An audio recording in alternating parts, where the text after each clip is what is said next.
Hey, how's it going? I am back. This is Dr. Shané of SP Consulting Group. I'm your organizational development psychologist as well as your psychotherapist, and I serve as the founding senior executive wellness coach and organizational health consultant downtown Los Angeles with SP Consulting Group. All right, let's dig into it. We have been doing our series all month on stress. And the reason why we've been doing that is because a lot of people are stressed, okay? And the stress is getting in the way of people's performance. It's getting in the way of people operating in their gifts. It's getting in the way of a lot of things. It's getting in the way of your memory. Forgetting things a lot. Let's check in. So there are different levels of stress, and I want to touch on those in this particular recording, okay? So I hope you got your book. I got your notepad, your good pen, and you got a little, I'll say tea to sip on. I don't want to make you anxious, okay? So check this out. So there's 5 different stages of stress because a lot of people talk about burnout. You've heard me talk about burnout a lot. And you've also heard me talk about the different cycles of the stress response.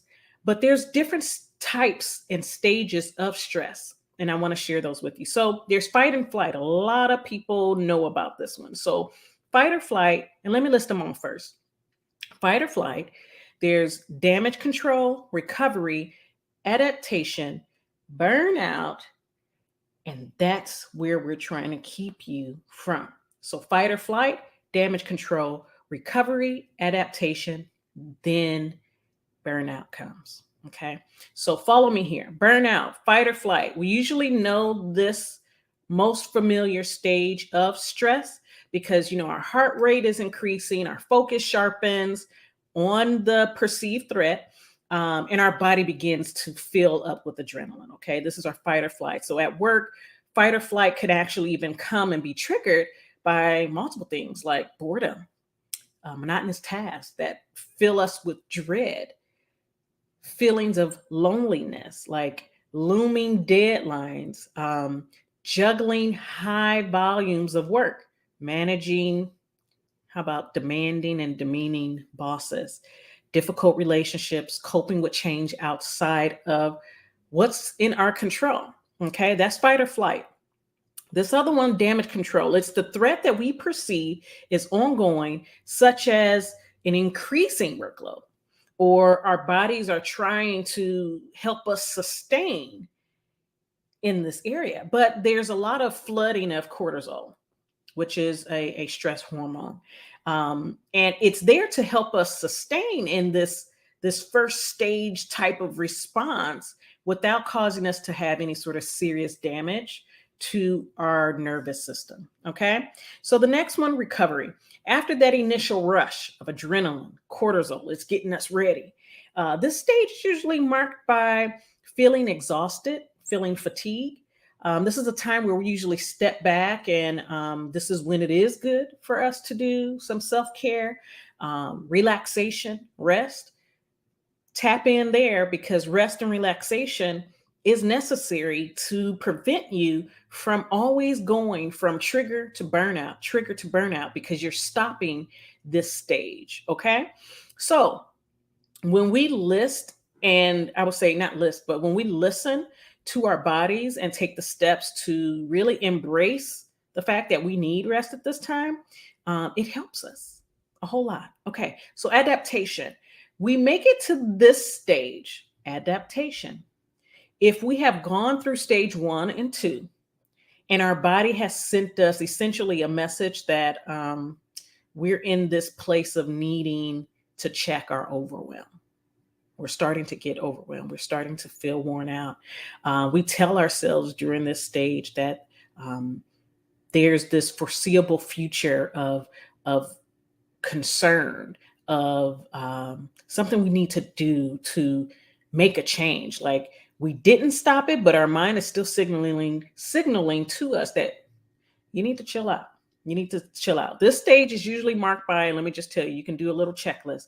This stage, if you are in the stage of adaptation, then you are usually overthinking, like I said, overwhelmed. You're not sleeping that well, so you're having trouble sleeping, fatigue.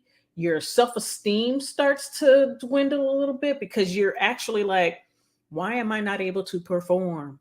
You start second guessing yourself. You start going to that place of imposter syndrome, right? We talk about that a lot. But this is at that stage where we are at adaptation. Okay. The next stage is the one that I often talk about, and I am currently doing a series on the Harvard Business Review's Guide to Burnout. This stage is burnout. It's the result of that long-term unresolved stress. And it can be where you lose meaning in your work. You're no longer attached. You're no longer passionate. And it's coupled with mental and emotional exhaustion, physical exhaustion. Okay. And for some reason, or I'll say for some, it may even lead to mental health complications or further health issues. So when you think about it, what area are you with managing your stress? Where are you in the grand scheme of things? Are you still at the fight or flight, or are you noticing that you're stuck in that fight or flight? You're always on edge. The adrenaline is always going. You're always lashing out. Are you at the point of damage control, recovery, adaptation? Where are you before you get to burnout? Or are you at the place of burnout? So this is what you do.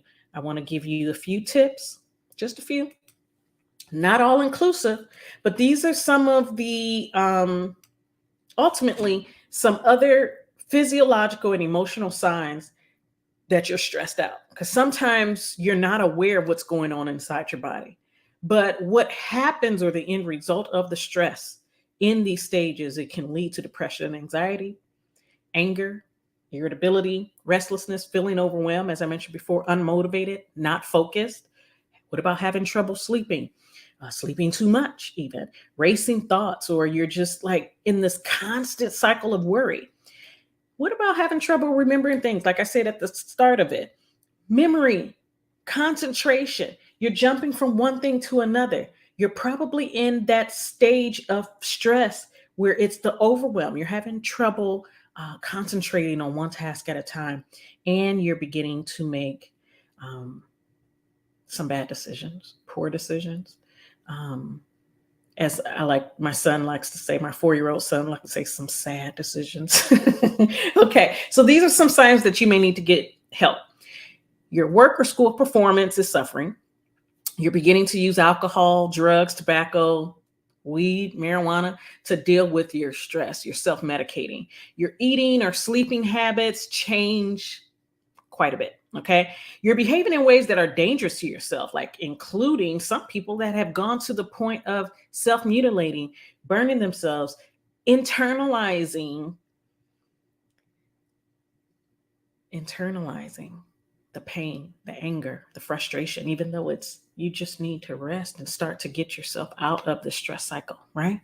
You may even need to, get with me one-on-one, a psychologist, a licensed clinical professional that can help you. You're having trouble getting through your daily task. You're withdrawing from your friends and your family. And for those that are introverted, you're withdrawing a little bit more than usual. You're making excuses. And maybe you're even at the point of thinking about hurting other people or yourself. Okay. So I hope this was helpful. If any of those things are coming up for you, please get help. I want you to click the link in my bio, schedule your wellness check, or even go straight to the Kit and Caboodle and schedule your one-on-one to see if we're a good match to work together. I hope y'all are doing good. Please manage your stress. Please recognize these signs.